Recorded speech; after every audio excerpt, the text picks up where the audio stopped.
are here with our friend Angela from Canada. Good, I'm good.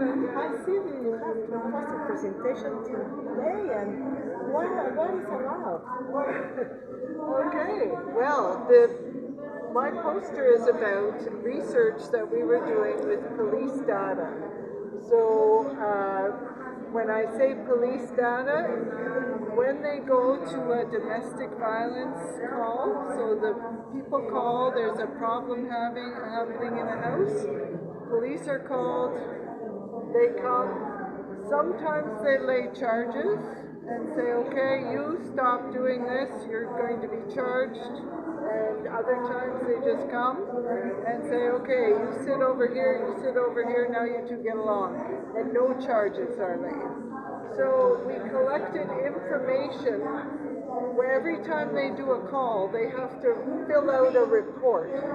So they write this report and they talk about what happened there in the report. And so some of the things that we were looking at are whether or not a charge is laid, whether there were children in the home when they came to the domestic violence call, whether the accused person was using alcohol or drugs, and whether the victim was using alcohol or drugs. Wow, I see that it's a big problematic there. Yeah. So, but what we did find, some other research says that often drug and alcohol use is a big part of domestic violence. But what we found is that it was happening less often than we found. So, however, if they were using, they were more likely to be charged. So the accused person was more likely to get a charge for domestic violence. If the accused person was not using drugs or alcohol, they were less likely to be charged. So it helps them not get charged if they're not using when they show up. When children are there, what's interesting is both the victim and the accused were far less likely to use alcohol or drugs when children were present.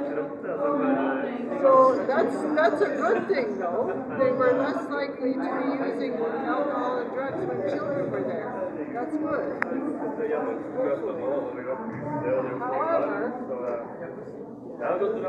when children are present, it decreased the likelihood of charges being laid. So sometimes they want to keep the family together, we think.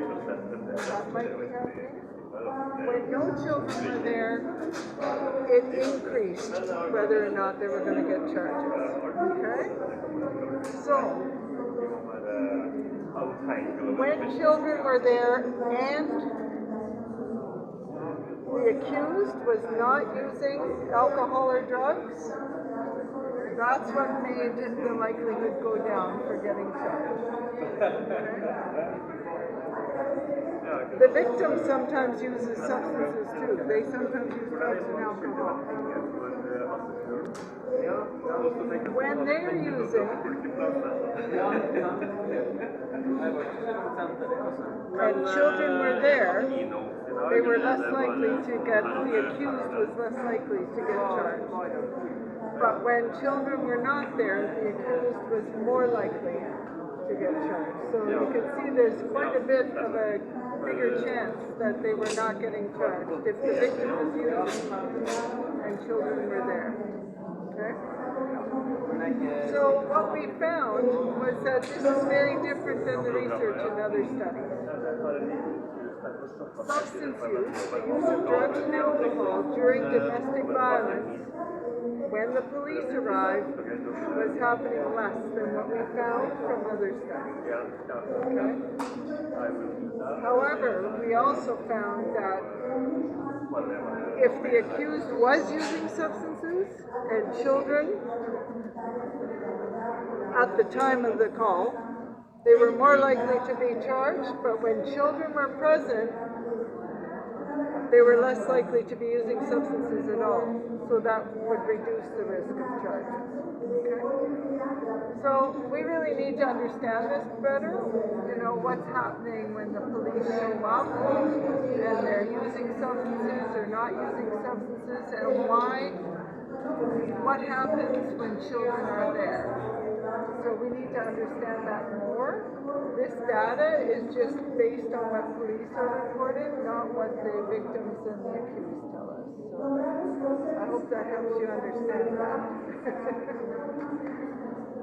Okay, thank you, and really sad for the research that you are doing, because the information is important to do the projects, for the children, in this case, domestic violence. Yeah, and this is looking at numbers more so, not what the people say so much, you know, it's what the police are writing in their reports. So it's a lot of numbers, not as social work friendly. Well, at least it's a good information. Yes, it is good information to know. Okay, thank you.